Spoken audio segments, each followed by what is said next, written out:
Family reunion. My parents gave my son a pen while his cousins got phones, cash and headphones. He looked at me with wet eyes. Why don't they love me? Dad said, because they're proper grandchildren.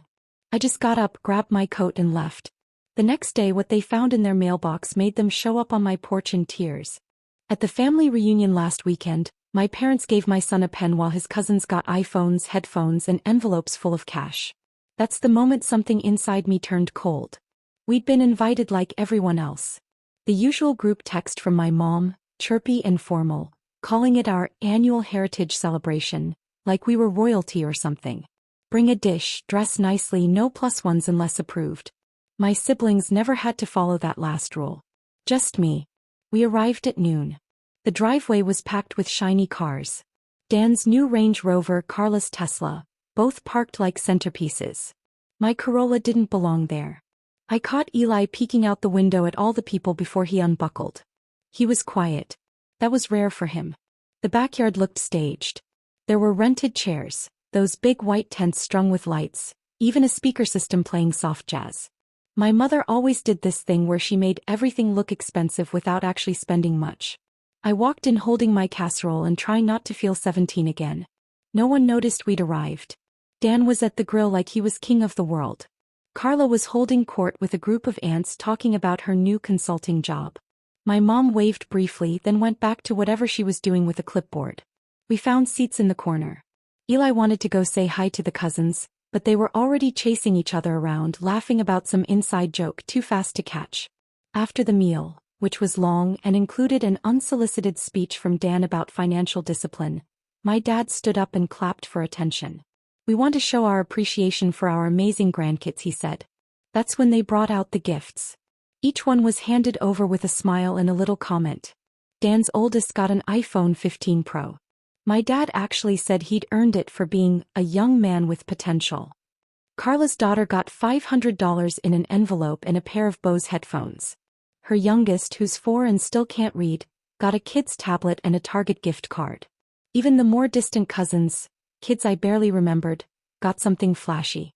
They saved Eli for last. My mother reached into her purse and took out a tiny cardboard box. She walked over and handed it to him without bending down or saying anything. Eli looked confused but opened it anyway. Inside was a pen. Not in packaging. No logo. Just a cheap, gold-colored pen. It rattled when he picked it up. He turned to me. His voice was small. Why don't they love me? I couldn't answer.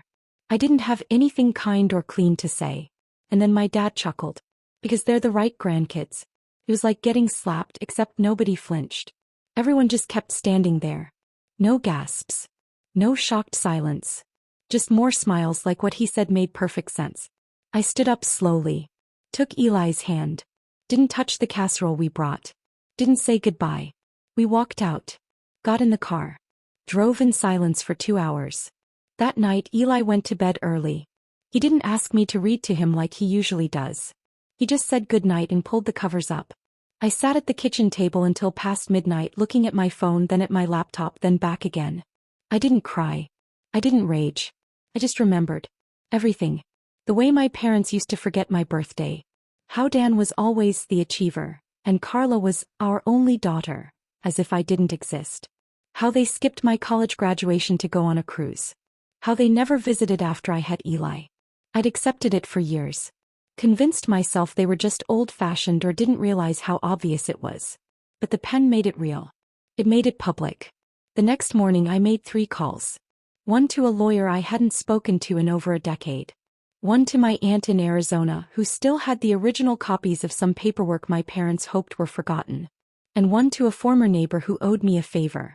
By noon, a letter had been written, signed and hand-delivered to their mailbox by a courier I paid out of pocket. It wasn't dramatic. Didn't need to be. It was clear. By 6 they were on my doorstep. And they were crying. They knocked twice. Not loud. Not impatient. Just soft taps like they were hoping I wouldn't hear. Eli was in his room building something with his Legos.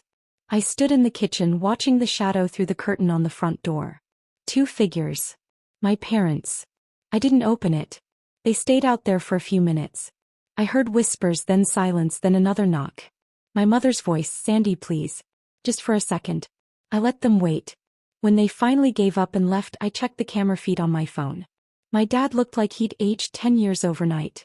My mom was holding the envelope in both hands like it was poison. Inside that envelope was a notice of intent. I had filed to challenge their handling of my grandfather's estate. My grandfather, the only one who ever treated me like I mattered, had left behind a trust. It wasn't massive, but it was solid. The money was meant to be split between his grandchildren. Not just Dan's and Carla's kids. Mine too. But my parents were the trustees. They'd quietly amended things after his death, restructured the trust, moved assets, made gifts out of accounts he'd intended to remain untouched. They used legal loopholes and technicalities to funnel everything to Dan and Carla's side. I had never asked for any of it. Not once. I didn't even know the details until a few months ago when I started digging after overhearing something at a cousin's wedding. I let it go at the time. I told myself it didn't matter. But after the pen, I saw it clearly for what it was. Not just neglect. Not just favoritism. Cruelty. I wasn't going after them for money. I didn't need their approval. But I was going to make sure they never got to rewrite history like they always tried to. I was going to drag it into the light with documentation. I had all the bank statements, the original trust paperwork, the emails they thought no one kept. I hired a forensic accountant. I gave power of attorney to the lawyer. I wasn't bluffing. The next day my mom called me 4 times. Left voicemails. Long ones. I didn't listen. Then my dad emailed me, something he hadn't done in years. Please don't do this. We can talk. That evening Eli asked why Grandma and Grandpa were mad. I told him they weren't mad. They were just uncomfortable because someone finally told them the truth. He nodded and went back to his Legos. I didn't tell him what else I was doing. That I had also filed a formal complaint with the family foundation my parents chaired. The one they used to build their reputation around town. The one that conveniently forgot to list certain distributions on its public disclosures. They wanted to play legacy games. Fine. I'd show them what legacies are built on. Not fake smiles and glittering gifts. But accountability. I wasn't the forgotten daughter anymore. And I wasn't done. To be continued in part 3. By the end of that week the cracks were showing. Dan called me first. I hadn't spoken to him in over a year. He never bothered with birthdays or holidays, never even texted when Eli was in the hospital for 2 days last winter. But suddenly he had time. He opened with small talk. How was I? How was Eli? He asked if I'd gotten new tires on the Corolla yet. I let him circle around it for a while before he finally got to the point. What exactly are you trying to do here? I told him the truth. I was just asking for what was supposed to be ours. For what Grandpa actually wanted. Dan said I was overreacting. That I was dragging up things that didn't need to be public. That my parents were old, and had made some unofficial choices because they thought it was best. Best for who? I asked. He didn't answer. Later that day my lawyer forwarded me a letter from their attorney. A quiet attempt at resolution. A proposed settlement. A small payout. Tiny really, with a line at the bottom about signing a full release, no further action, no media, no escalation. I didn't even blink. I told my lawyer to reject it. I wasn't after a payout. I wanted it documented. I wanted it filed. I wanted the trust reopened. I wanted their signatures in court records with a judge present. By the weekend Carla called too. Unlike Dan, she skipped the pleasantries. She went straight into it. Said I was tearing the family apart. Said Eli wouldn't benefit from all this ugliness. Said I needed to think long term. You know how they are, she said. They've always been like this. You're not going to change them. I told her she was right. I wasn't trying to change them. I was finally done pretending it didn't matter. She hung up. The next few days were quiet. No calls. No emails. I thought maybe they were regrouping, trying to come up with some strategy. I pictured long calls between Dan and Carla, maybe even emergency meetings over wine at my parents' house. But then something strange happened.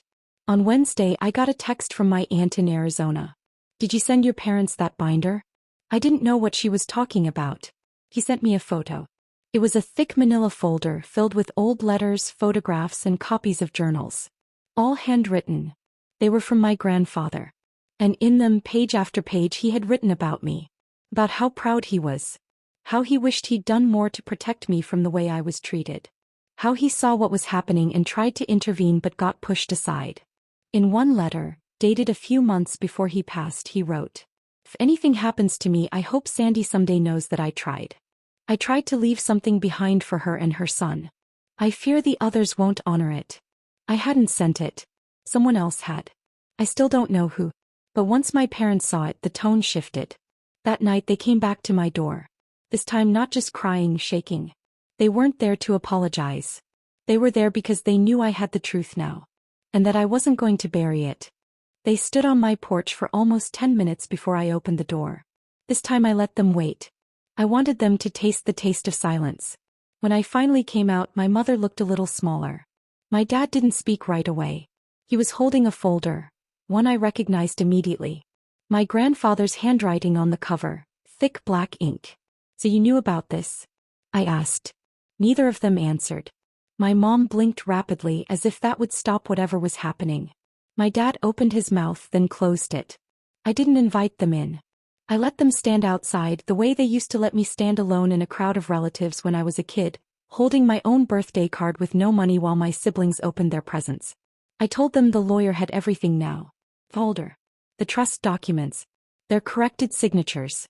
Checks they wrote out of the estate account marked consulting fees. "This is all going to court," I said. That's when my mom broke down. He begged me. She said it would destroy the family. That people would say. That I would destroy everything they had built. I told her I wasn't destroying anything. I was just showing everyone what they had built it on. They left without another word. That night I sat on the back porch while Eli slept and watched the wind rustle through the trees. I kept thinking about all the years I had spent trying to earn a shred of their affection, trying to justify why they had forgotten me, why Eli never got any cards, why I was the only one not invited to the cabin for Christmas. And I realized something I had never dared to say out loud before. They knew exactly what they were doing. Everything. The next morning the story was out. Not because I went to the press, because someone else did. A local reporter had obtained a copy of the complaint through the court records. My parents were not just trustees of a family trust. They were minor public figures in town, heads of a foundation that gave out scholarships and organized charity golf tournaments. Their names were on plaques in the library, in the school auditorium, even at the local animal shelter. Now their names were in the headlines too. Trust mismanagement blamed on community leaders. Grandson of late World War II veteran accuses family of real estate fraud. I didn't know the reporter. I didn't expect this. But I didn't stop it. The fallout began within hours. Donors pulled out of the foundation. A planned fundraiser was canceled. One of their old friends publicly resigned from the board of directors. Dan called again. This time furious. He said I'd gone too far. He said I was making fun of our family. I told him we were already a joke. I was just tired of pretending I didn't get the climax. That weekend Carla showed up at my door. Alone. Unannounced. She didn't even knock, she just waited outside until I spotted her through the window. She looked exhausted. She asked if we could talk. I let her sit on the porch. This time she didn't defend them. She didn't yell.